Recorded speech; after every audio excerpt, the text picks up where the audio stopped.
श्री गणेशाय नमः। ओम श्री साईं नाथाय नमः। बाबा करें आपकी सभी सद मनोकामना पूर्ण। सदगुरु श्री साईं प्रभु बाबा आज के संदेश में समझाते हैं, विद्वान व्यक्ति मृत्यु के लिए शोक नहीं मनाते लेकिन मूर्ख मनाते हैं। मेरे सभी बच्चों, इस धरती पर माया रूपी संसार में कुछ भी स्थिर नहीं। हर वस्तु, हर प्राणी का अपना अपना समय निर्धारित है। सभी अपनी गति से चल रहा है। अब मेरे बोध को सुनो मेरे भक्त के माध्यम से। ओम साईं राम। मैं बाबा का दास आप सभी को बाबा का बोध सुनाता हूँ। ज्ञान तथा मोक्ष का साधन शरीर है और भोजन का उद्देश्य है शरीर की रक्षा।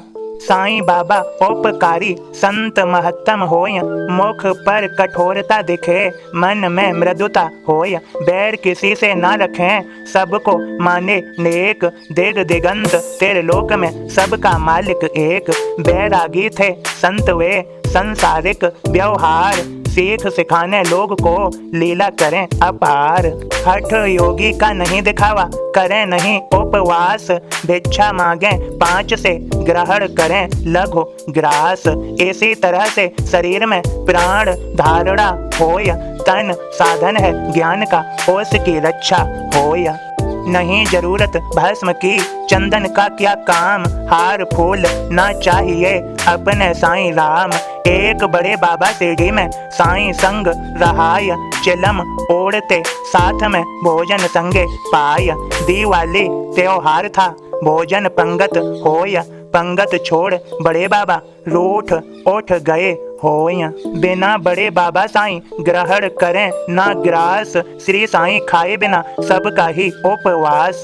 ओम साईं राम। सदगुरु श्री साईं प्रभु बाबा आप सभी को समझाते हैं, मेरे सभी बच्चों, यह संसार मोह माया रूपी संसार है।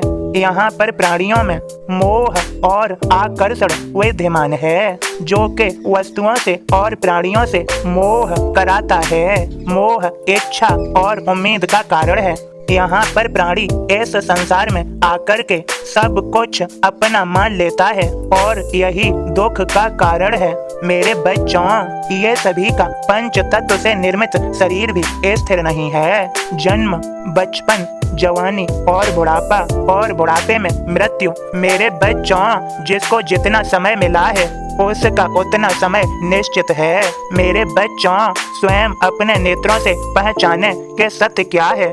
विद्वान व्यक्ति मृत्यु के लिए शोक नहीं मनाते लेकिन मूर्ख मनाते हैं। प्रकृति धरती अपने कार्य में सदैव लगी रहती है। बहुत पेड़ पौधों के बीज इस धरती पर गिरते हैं, कई तो गिरते ही समाप्त हो जाते हैं, कई उत्पन्न होते हैं और उत्पन्न होने के बाद भी कई समाप्त हो जाते हैं।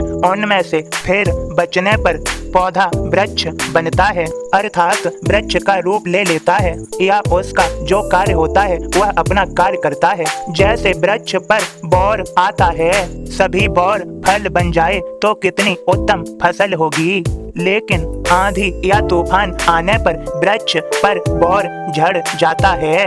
वृक्ष की उतनी अच्छी फसल नहीं हो पाती, तो क्या वृक्ष अपना कार्य करना बंद कर देता है? वह दूसरी साल फिर से उतना ही बौर लाता है, अपने कार्य को बरकरार रखता है। किसको कितना मिलना है कर्म करने पर और फिर ईश्वर पर आधारित है। इसमें बिल्कुल भी शोक नहीं करना चाहिए। विद्वान व्यक्ति शोक नहीं करते, मृत्यु के लिए वही मूर्ख शोक मनाते हैं, क्योंकि जैसे ऐसा लगता है सब कुछ उन्हीं का है, प्रकृति का, ईश्वर का कुछ भी नहीं। यही तो मोह का कारण है, यही तो वे भूले हुए हैं जो उन्हें याद नहीं। यही अज्ञानता का मुख्य कारण है। मेरे सभी बच्चों, जिसको मरना है वह मरेगा, लेकिन जिसकी रक्षा होनी है उसकी रक्षा होगी।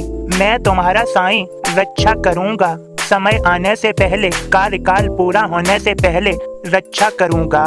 तुम्हें सद्बुद्धि, सद्विचारों को और सद आचरण को, सदैव सकारात्मकता को अपने जीवन में लाना होगा। मैं तुम्हारा साईं तुम्हारा मार्गदर्शन करूंगा। सदैव सद मार्ग रखो, सद कर्म करो, सत्य बोलो, प्रेम से बोलो, सभी से निस्वार्थ प्रेम करो और अपने सद्कार्यों पर ध्यान दो। उन्हें पूरी ईमानदारी और लगन के साथ करो। समय को न गवाते हुए आलस्य का त्याग करो। अपने सद्कार्यों पर, सद्मार्ग पर ध्यान दो। मन में सदैव सकारात्मकता रखो और जितना हो सके खुश रहो। यह जीवन बहुत अनमोल है। इसमें सभी का समय निर्धारित व निश्चित है। प्रसन्नता पूर्वक बिताओ। तुम्हारे पास खुशियाँ ही खुशियाँ होंगी। मुझ पर श्रद्धा सबूरी बनाए रखो। मैं तुम्हारा साईं तुम्हारा विशेष ध्यान रखूंगा।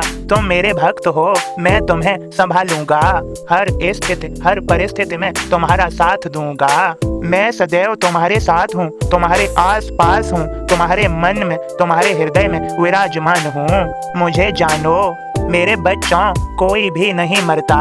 आत्मा परमेश्वर रूपी अजर अमर अविनाशी है। सिर्फ शरीर का क्षय निश्चित है। पंच तत्व की उधारी पंच तत्व में चली जाती है। मेरे बच्चों, मैं समय आने से पहले संकटों से व खतरों से बचाऊंगा, रक्षा करूंगा। लेकिन सभी को अपने मार्ग में सही से चलना होगा। श्रद्धा सबूरी बनाए रखते हुए चलना होगा और मेरा चिंतन मनन साईं साईं जपोगे, मैं तुम्हारी सहायता करूंगा और रक्षा भी। मेरे सभी बच्चों, मैं तुम्हारी और तुम्हारे सभी प्रियजनों की रक्षा कर रहा हूँ। मेरा यह संदेश सभी के लिए मेरा आशीर्वाद है। मैं सभी को आशीर्वाद देता हूँ। सभी जीवन में खूब तरक्की करें और खुश रहें। सकारात्मक सद्विचारों से, सद आचरण से भरे रहें। और हाँ, तुम्हारा सभी का आज का दिन शुभ और मंगलमय हो। खुश रहो। सबका मालिक एक। ओम साईं राम। मेरे साईं, खाक तेरे दर्दी, तो जोत है नूरानी। जो कुछ मिला है मुझको साईं, सब तेरी है मेहरबानी। Thanks for watching Sai Sandesh. Please like share subscribe. Thank you. Om Sai Ram. जय साईं राम।